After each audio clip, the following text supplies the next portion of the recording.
Good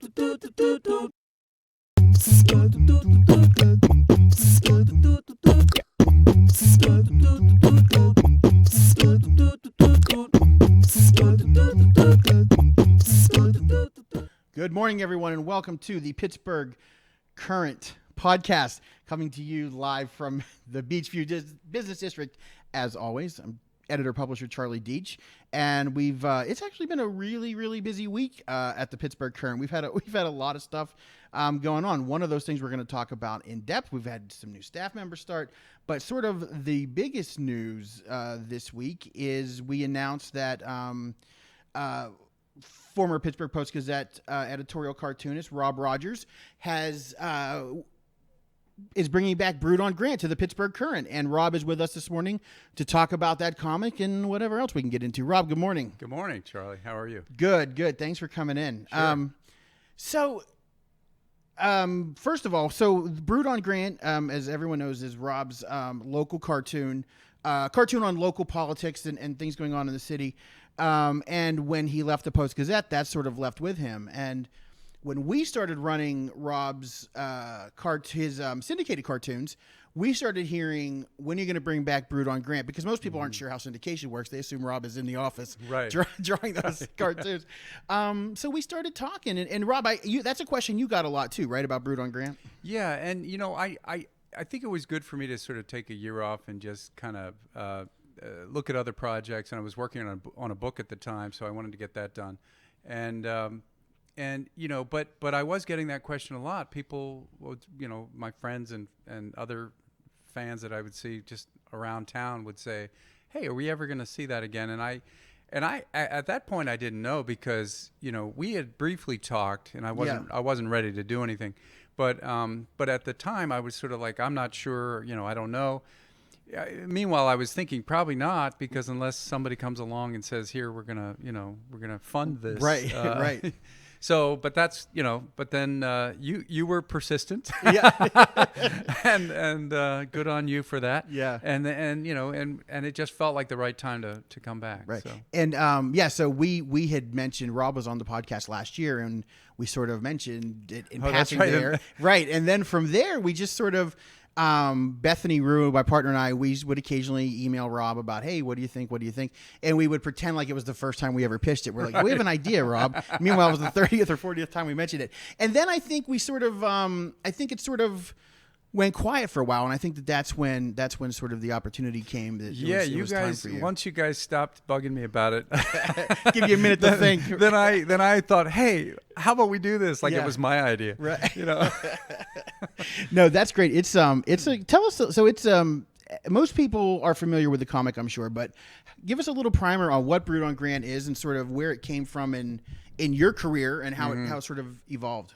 Well, so. The Brewed on Grant actually went as far back as 1993, which some people are surprised about. But what happened was, when the Pittsburgh Press, where I originally started and worked for 9 years, when they quote unquote were absorbed by the Post-Gazette, then it was suddenly we had two cartoonists, and so John Craig encouraged us to come up with something to do on we reach in 3 days a week and both in on Sunday. Mm-hmm.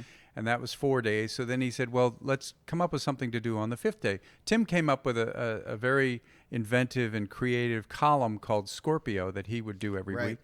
And I decided, well, why don't I do a local comic? Because I was doing 4 a week for the syndicate already, and that was agreed upon with the Post-Gazette, but that meant I wasn't doing anything local. So I thought, oh, well, how about I create something local? So I did that. And originally, it appeared on the local page as a column going vertically. Wow. Yeah, because the columnists were always on the left-hand gutter of the page, and so there was nobody in on a Friday. So I said, "Hey, what can I run this on Fridays in the gutter?" And they said, "Sure." And so we did it. We did that for the first, I don't know, a few months. I can't remember exactly how many months it ran, but then they got tired of trying to the page designers didn't like it because it was too, it sort of jumped out at you more than anything else on the page. Right. So they felt it needed to be anchored at the bottom. So Maddie Ross, I think, was the managing editor at the time. She asked me if I could move it to the bottom and do sort of a standard strip. So I switched it. But then I got sort of a working sabbatical from the paper and left to go to California for a year. And they said, well, you don't need to do that for now. Mm-hmm. And that was due to having another offer from someone else. So I it sort of went on hiatus for several years, and then I brought it back in 1997, and that is kind of the start of it in its current form. Right. As sort of a multi-panel, 6-panel cartoon with in a horizontal format, stacked, and so 97 is sort of when I really started to get into a rhythm with it and do it every week, and it it ran until 2018. So when something happened, you can all Google Rob's name and find out exactly what, because Rob and I aren't living in the past anymore, at least not for another half hour or so. So where did you get the idea for the setting, the coffee shop setting, and sort of the characters that you? Well, so when I was sitting down to think about, what I'm not originally from Pittsburgh, but I had spent a lot. I had been here for a while at the time, and I thought, well, what defines Pittsburgh to a lot of people? Mm-hmm. And it has often been referred to as a shot in a beer town. So I thought, wouldn't it be great if I could just set it in a diner like Cheers, and have these regular people come in, but a lot of them would be the politicians, the city council people, people that were in the news. Right. And, being a family newspaper, I thought, well, you can't really show the mayor drinking every day, even though, maybe he does. I don't know. Yeah. But I thought, okay, well, the next best thing would be a diner, an old-fashioned sort of coffee shop situation where you could still have people come in and so that's how it started. And people actually still to this day say, where is that on Grant Street? Right. And I'll be like, no, it doesn't actually exist. I mean, since the time it started, they did add a Starbucks in the hotel there, but the Weston or the William Penn. But yeah, there is no coffee shop. Right, and that's what that's one of my favorite things about it is there is no little diner in that stretch. I mean, there are a couple, like you said, a couple corporate places, but no little sort of mom and pop diner. Yeah. Was that sort of modeled off a place that you had visited, or just sort of an amalgamation of? It was sort of an amalgamation. I liked the sort of 50s diner sensibility and design, and so I thought, that would be kind of a fun thing to just sort of, even though you really don't see that much diner design in this strip because I have to get a lot of words in there and a lot of faces. So right. But yeah, that was kind of the idea. And then being on Grant Street, of course, with the mayor's office, the city council, the courthouse, all of that, sort of all of city government is there. So I just thought, this would be a good way to kind of talk about it. And sort of the double entendre of Brewed on Grant, right. Like, these politicians brewing up all the evil things they're going to do to us. Do you have well, so let's talk about the regular characters first. Did they evolve over time, or did you sort of start with the core characters of like Rosie, I started Vic? with the two core characters and they didn't really change, and then they became popular enough that I thought, okay, well, this, I wanted to do Vic is sort of a guy that you never see his face because he always has his Steeler cap pulled down. I mean, you never see his eyes. Right. And that was sort of modeled after the old Bill Cosby cartoon with, I think it was it? There were a couple of characters, but yeah. Yeah, the Fat Albert. Cartoons, there was one character that was like that. I think Mushmouth or somebody. One of them had the mask, the ski mask down over his face. Holes cut out of the mask. Right. But then there was also a couple of characters in comics that were sort of funny like that. So I sort of wanted that to be a thing. And he never took off his Steeler hat, ever. And then he had a little mullet too. So everybody, I thought it was kind of funny that everybody sort of wondered what his hair actually looked like, But anyway, he was the guy that would sort of talk about, the Steelers and the sports stuff. And then Rosie, I wanted it to be, I wanted sort of a voice that would represent Pittsburgh, but a more progressive Pittsburgh. So I figured it would be a woman, and she would be a liberal, for the most part. even though a lot of times it wasn't about politics, it was just about whatever was happening in the Right. city. So, and then some people say, well, was that based on Lynn Cullen? You know, that was a question I got a Yeah. lot, and it really wasn't, but it did kind of. So, there are some similarities. It did kind of sound like her when she would talk a lot of times. Yeah. So.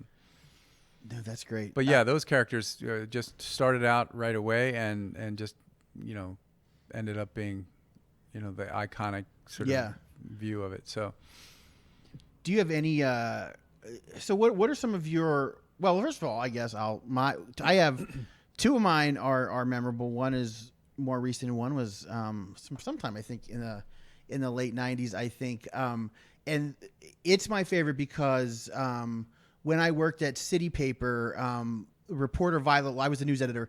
Reporter Violet Law, she was covering the Len Bodak, Patrick, yes, Patrick Dowd, Patrick Dowd race, and she had actually she got the whole quote that started the whole the Bodak, Len Bodak, because he wouldn't have debates. So the day that the Bodak cartoon showed up in Brewed on Grant, like literally they were like, hey, that's a pretty cool. We freaking made it because we're in Brewed on Grant, right? And that was one of my favorites. And then probably the Boy Mayor stuff of Luke Ravenstahl was great, but the Game of Thrones send up where the three-eyed Ravenstahl was one of my favorite things ever.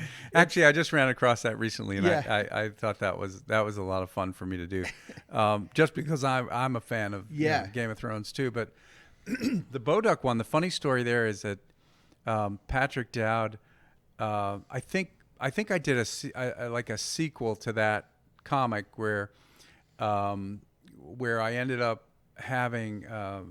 Or maybe it was the punchline of the comic that this napkin holder could beat right Len Bodak, or something like that. I can't remember the actual quote, but it had something to do with a napkin holder, the kind that you find in a diner. And so I get this gift from Patrick Dowd, and it's a shiny diner like napkin holder. Wow.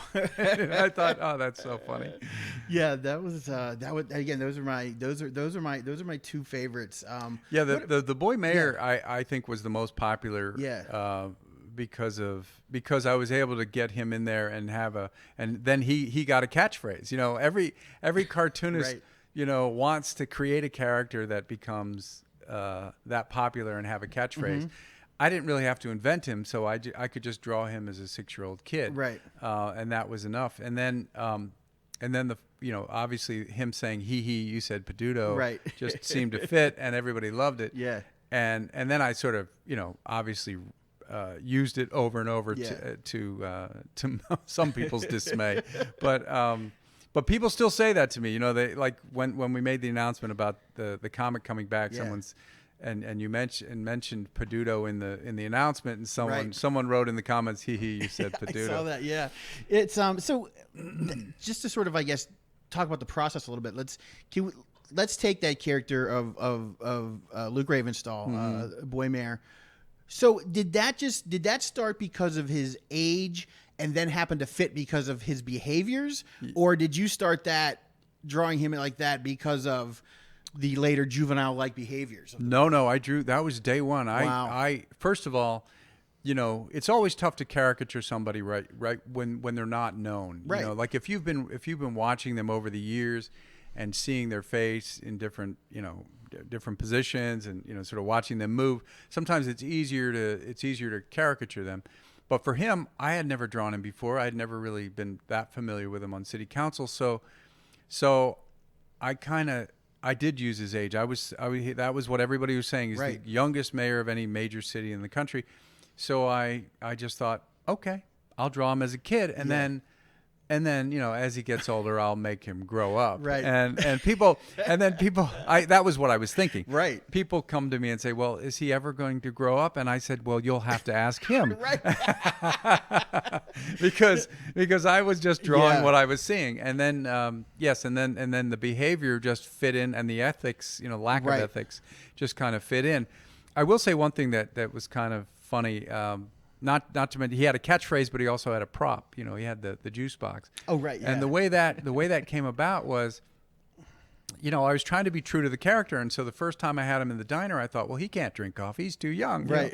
So I thought, well, you remember those little milk cartons we would get in the lunch line at school? I thought, well, I could do one of those little mini, you know, milk cartons. So that's what I had sketched out, and then I went out to get a coffee at my local coffee shop for lunch after lunch, and this woman was bringing her son in a stroller, and I held the door for her. And when she got in, she said, "Do you want your juice box now or later, honey?" And I just thought, juice box, that's it. And so I went back and I erased the milk carton and put it in the juice box, and that was it. And so the juice box was a big hit too. I would assume that the sort of the thought process is the same as a journalist when you're writing about somebody, either in a news story that maybe is not flattering, or in a column which is definitely probably not flat. It could be, but sometimes it's not flattering.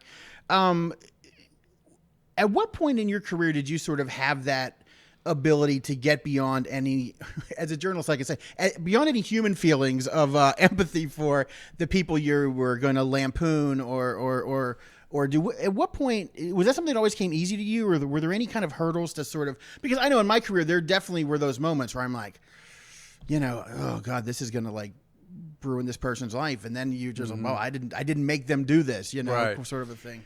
No, it is sometimes difficult because, for instance, I got to know Tom Murphy before he became mayor, and I really liked him, and he was a nice guy, and I remember when he was running, and I said to him one time, well, I hope you realize that I'm going to have to draw you. Right. And it's probably not going to be in a favorable light just because, you know, that's what I do. And so sure enough, I was probably harder on him because I was friendly, because we were friendly, just to make it clear that I was not cutting him any slack, you know.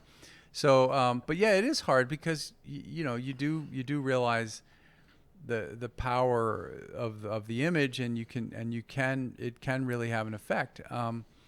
So I try to be careful with it, obviously, and I had editors who would rein me in if they thought I was, you know, veering into, you know, libelous territory. But for the most part, the drawing of it and getting the idea and the idea, you know, if the idea is funny, it that sort of takes over for me, and I don't really think about, oh, am I going to ruin this person's life? You know, I think I get it into the process more, and I sort of forget about that, which is important. I mean, otherwise you'd be paralyzed every day when you thought about, oh, this is a human being, I can't say this about them, or I can't draw this. It's definitely a it's almost like you sort of for me, I started working at my hometown newspaper, so for me it wasn't a major thing, but it was a friend of my dad's who was on city council at the time, because I covered my hometown. My first beat was our little small town, and he did some he was involved with another councilman. They were always going back and forth and so forth, and I remember sitting in my office thinking, you know, when I got back from that first meeting, I'm like, oh man, Skip, you know, grew up, I've known him since I was, you know, since I could far back as I can remember, and he went to our church, but you know, at some point I just sort of, and he never really, to his credit, never really, you know, came at me or came at my dad about anything like that, but it's definitely a hump to get over. Yeah. One of the good things that I had growing up was that my father, you know, even though he wasn't crazy about the idea of me being an artist, he did encourage me to draw, and whenever, you know, he was a doctor, and he would have people come to the house, and he would sit me up and have me draw people, you know, like do caricatures, you know, of the different doctors. And so I had to, and in fact, one of my first cartoons that I ever drew for him for a talk that he did, I call it my first editorial cartoon. You know, he had a full head of hair, but I made him bald, you know, and I drew him in an unflattering way. And I think that was sort of my early experience of drawing someone that I cared about, but you know, being kind of brutal to them. You should pitch that idea to Jeffrey Romoff, doing caricatures during someone's doctor's appointment. They can upcharge that thing like crazy. You are listening to the Pittsburgh Current podcast. I'm here with Rob Rogers. We're talking about the return of Brewed on Grant in the Pittsburgh Current coming up this Tuesday. The new episode of the Pittsburgh Current. You can find us online at pittsburghcurrent.com, at PGH Current on all of your socials. And we're going to take a break right now to get a word from our sponsor, Compassionate Certification Centers. You can get medical marijuana now. Visit cccregister.com or call 888-316-9085 today. Compassionate Certification Centers is a physician-owned and alternative health network here to serve you. Call 888-316-9085 today. Get certified fast. Compassionate Certification Centers, experts in medical marijuana, treatment plans, education, research, and patient advocacy. Finally, a team of doctors here to serve you. Call 888-316-9085 or visit cccregister.com. You can get And we're back on the Pittsburgh Current podcast. I'm editor and publisher Charlie Deitch, and I'm here with editorial cartoonist Rob Rogers, and we are discussing the return of Brewed on Grant coming up this Tuesday in the Pittsburgh Current. Very excited as well. You can... we got a lot of great stuff as usual planned for this week's issue. And just to talk a little bit about our comics, we've had Rob's editorial cartoons since the beginning, I guess, because they were available shortly before we started. But we've also been doing, since our second week, we've been doing a comic section, a 4-page or a 2-page, depending on if you're a broadsheet person or a tabloid person. And we've been we started off with a mix of local and a couple of syndicated cartoonists, and it has morphed because the response has been so great with local artists. We've morphed it into just local and some regional cartoonists. And so that's something that we've found is very popular. People appreciate having that. And so there's been a decline recently in the amount of in the number of editorial cartoonists. A lot of them are being fired. A lot of papers are getting away from art in general, but also specifically now editorial comics. Rob, did you ever think that you would see a day when someone like the New York Times says we don't need editorial cartoonists anymore? Yeah. No, I mean, certainly the New York Times local, the U.S. edition right. has a tradition of not hiring a cartoonist, so they've never really had right. a staff cartoonist. But the international edition right. did have 2 cartoonists that they had under contract, and they would run syndicated cartoons all the time. The New York Times had a tradition every Sunday of doing the Week in Review, where they would have 4 or 5 editorial cartoons, and I would get in there a lot. But that stopped about a decade ago. So, and now they're making this pronouncement, no more cartoons, even though, to be ironic about it, in 2018, they won the Pulitzer Prize for editorial cartooning because of a strip about the Syrian refugees that right. they were running on Sundays.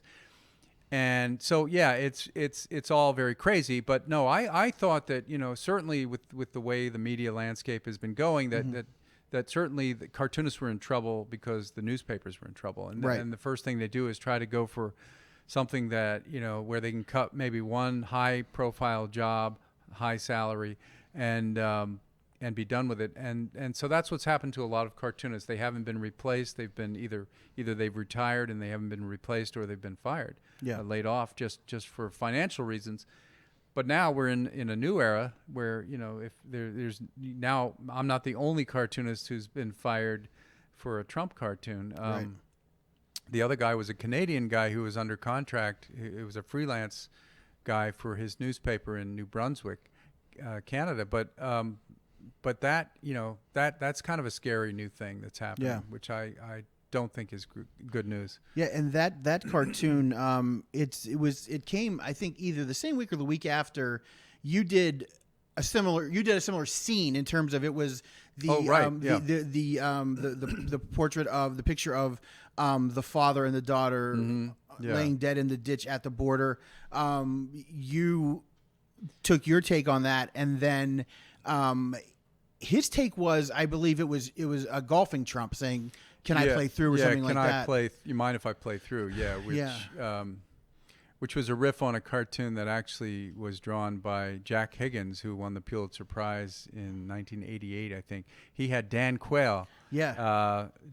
That famous photograph of the Vietnam where the kids are running and their village is burning behind them, and you have Dan Quayle saying, "Mind if I play through?" because he skipped Vietnam. Yeah. So yeah, I mean, but yeah, again, it's this idea that suddenly we're drawing cartoons about the president and they're not acceptable. Right.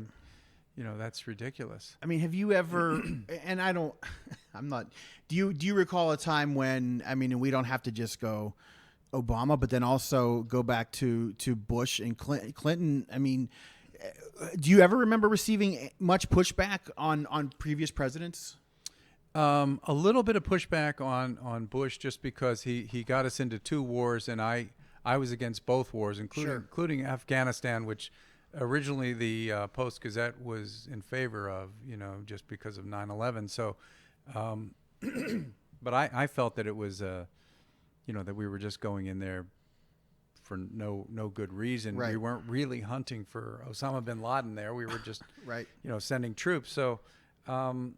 So anyway, I just felt like it was wrong, and they were telling me, hey, we're writing editorials that don't agree with you. But then they were like, okay, fine. Yeah, that's why we have different opinions, right? Yeah, that's fine. That's what gives the page variety and yeah. But nothing ever rose to the level of no, nothing. What you're getting discreet. And were you getting feedback when you, because I've seen since we started running your cartoons, we've definitely gotten some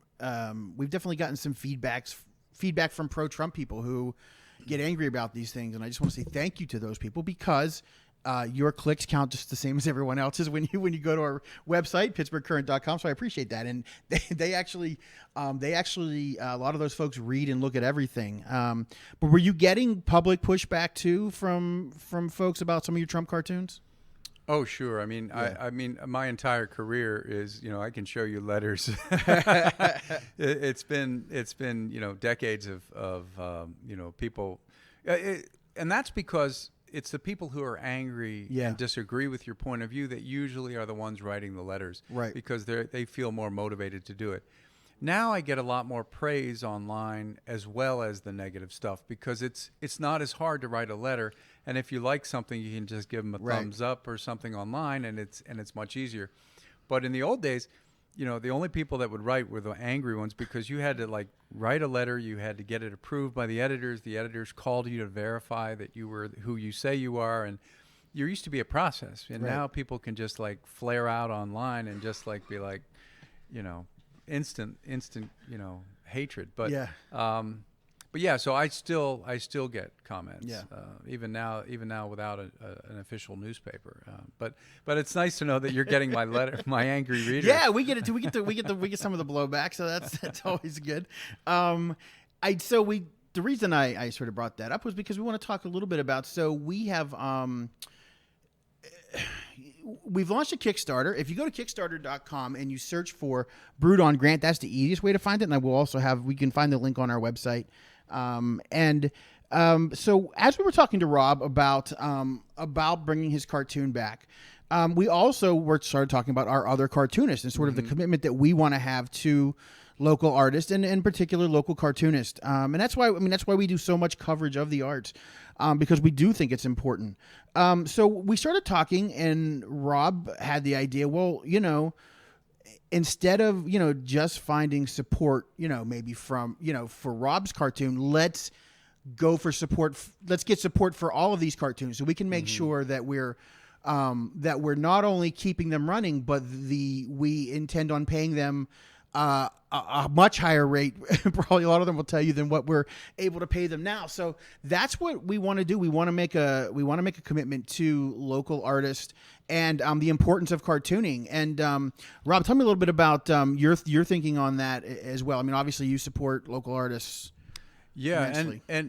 but I'm also coming at it with a different viewpoint now, because I am now a freelancer. I mean, when I was a staff person, I didn't have to worry as much about, well, I absolutely need to get paid for this piece because I was being paid a salary. So there were often times where I could do things for free or do things for a charity or something, and those are still fine. I mean, I don't mind doing those, but you got to realize that a lot of freelance artists get asked to do that stuff all the time for free, and I just felt like that's something that's always been there under the surface, and now I'm in a position to say, well, hey, maybe with some of the recognition that's happened because of my firing, maybe we can get some of those artists paid a little more.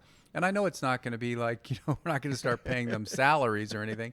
Certainly, I'm not going to get a salary, but it'll be a little bit of money, and it'll encourage them to be able to continue to do their work. And that's the important thing, is to allow them the freedom to continue to do their work, and so every little bit helps. Right, and that's what I mean. I don't want to say anything to. I should say, if you don't give to the Kickstarter, it's all going away, because it's not. Because we are committed to local cartoonists. We're committed to Rob. We're committed to Brewed on Grant. But as I think I probably said in one of our first podcasts, the free press ain't free, and we appreciate. Yeah, go ahead. I was just going to give a shout out to Joe Wose, who I think was one of the ones that helped engineer the comics page, but Joe is one of those guys who has a million great ideas, and I think that he had talked to me about doing something for the Pittsburgh Current early on, and that was when I said, well, I don't.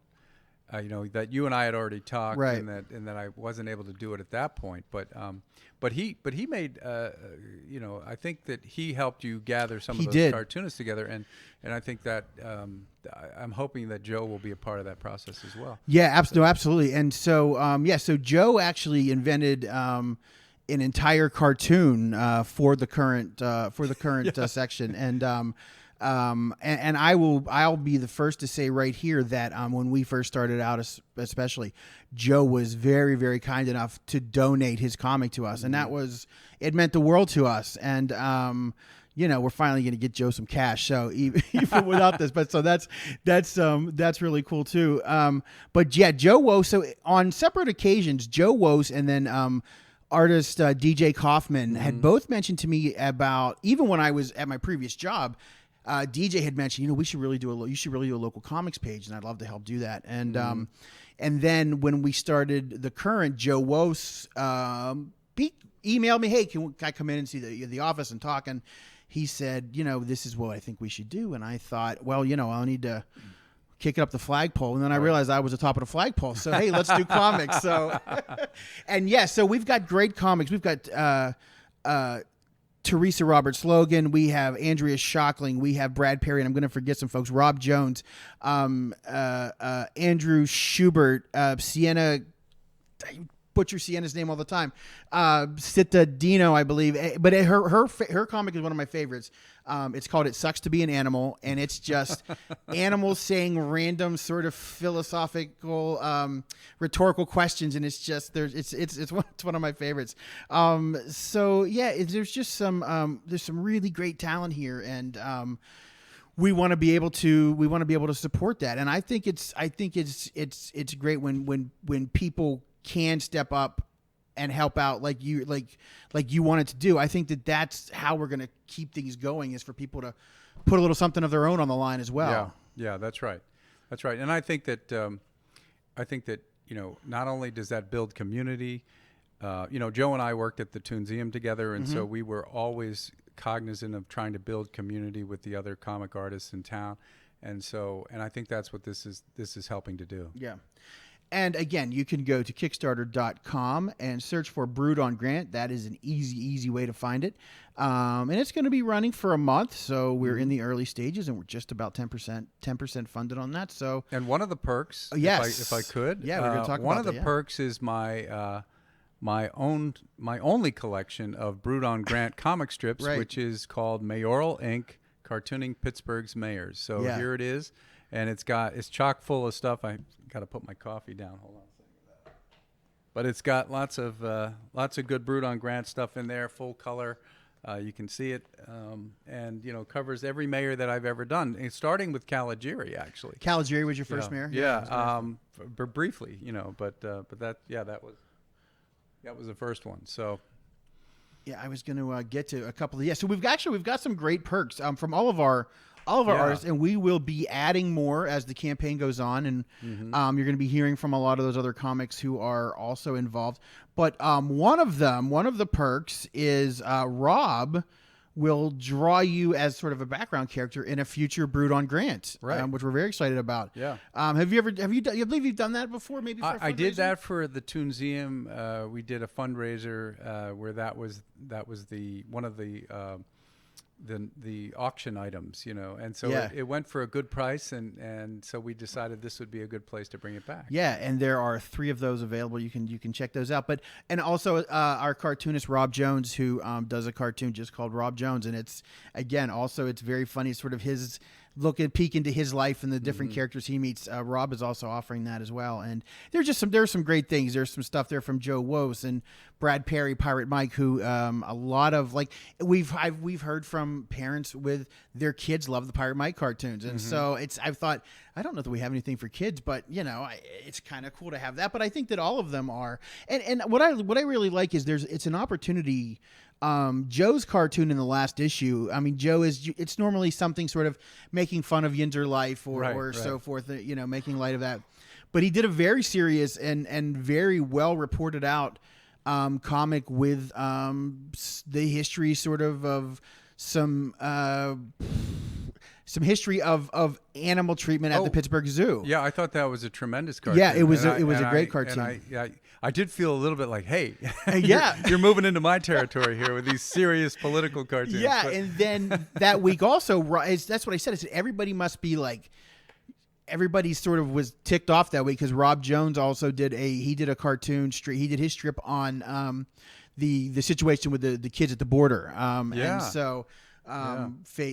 Just put together really well. So it's the nice thing about having those local cartoonists is, especially, I mean, some of them have syndicated features certainly, but if it's a local comic, they could do something local or they could do something sort of general. But there's a case where they decided to do political stuff, which is kind of cool. Yeah, and again, don't worry, I don't feel threatened. I think it's great. It's good to have all those different, and also to give the range.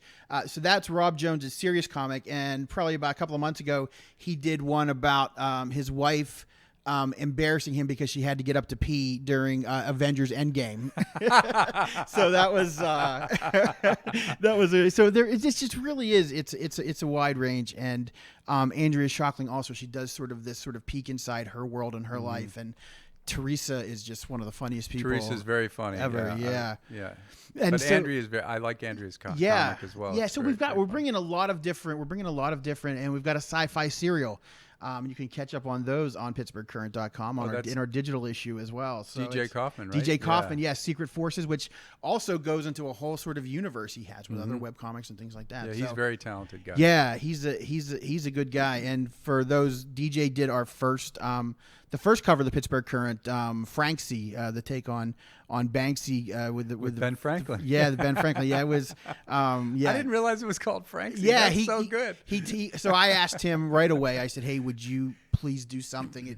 I'll leave it completely up to you for the first." And he was in Philadelphia at a conference on a business trip, and being there, he just started thinking about Benjamin Franklin. And then it was like, okay, how do I make that current? And then he thought, so what if Benjamin Franklin were to be doing like that sort of, art, like Banksy, sort of that, clandestine kind of stuff. So it was really, and that's why we really need to support, because it's pictures, but it's also voices that we're really letting out there. So please check that out. And if you can give, please give.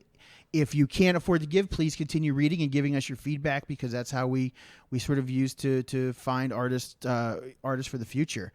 So, Rob, as we're getting ready to bring back Brewed on Grant, is there anyone that you're looking forward to getting back to drawing? I don't want to butcher the quote too much, but Bill Peduto once said, "The camera adds 10 pounds and Rob Rogers adds 20 or 30 or something like that." Yeah, that's what Rob Rogers adds 25. 25, yeah. And in fact, I think I might have used that quote on my book, but he's been very supportive, even though I lampooned him quite a bit. Yeah. When I was let go, he was the first one to chime in and Yeah. say we need this. Actually, before I was fired, he Right. started to chime in and say, hey, why are they killing the cartoons? And so, but I am excited.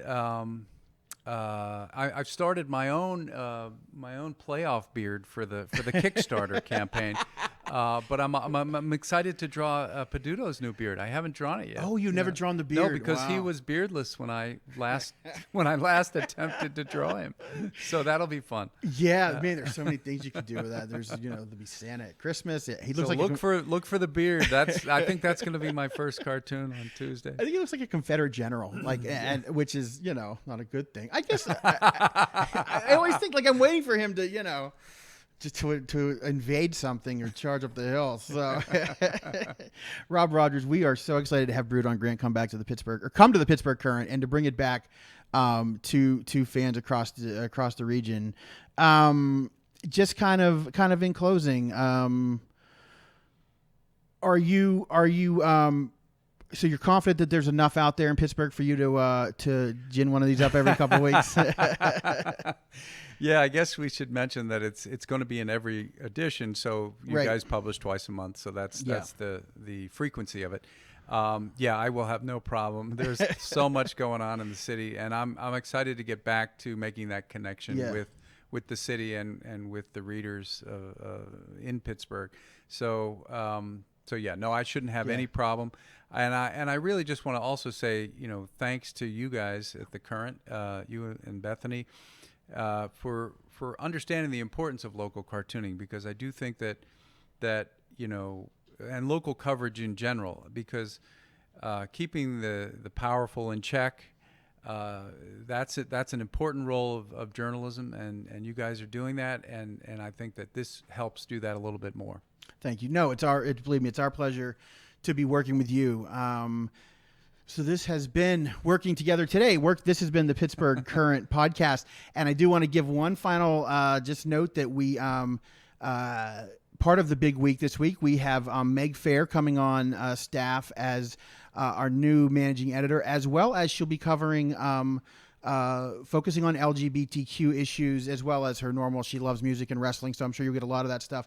But Meg is, and also this week, look for Gab Benesso's first column in the Pittsburgh Current next week. We're really excited to have Gab on board. We went to Eaton Park. I bought her a waffle and we signed the deal. So I'm very excited to have Gab on board. It's and we've got to join our already great roster of writers. And so that new issue is coming out Tuesday. You can check out everything else on PittsburghCurrent.com. This has been the Pittsburgh Current podcast. Thanks a lot. A better alternative, giving Pittsburgh a better alternative, giving Pittsburgh a better alternative.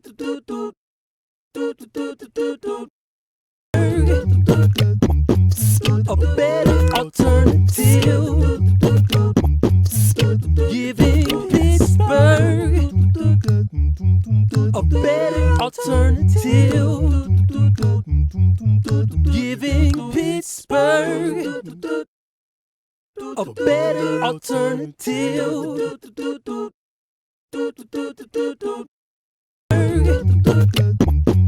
A better alternative, giving Pittsburgh a better alternative, giving Pittsburgh a better alternative.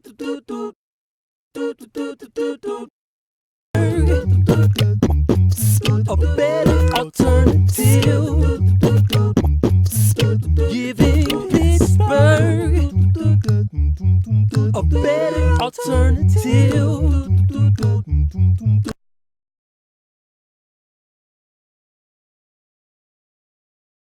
Alternative.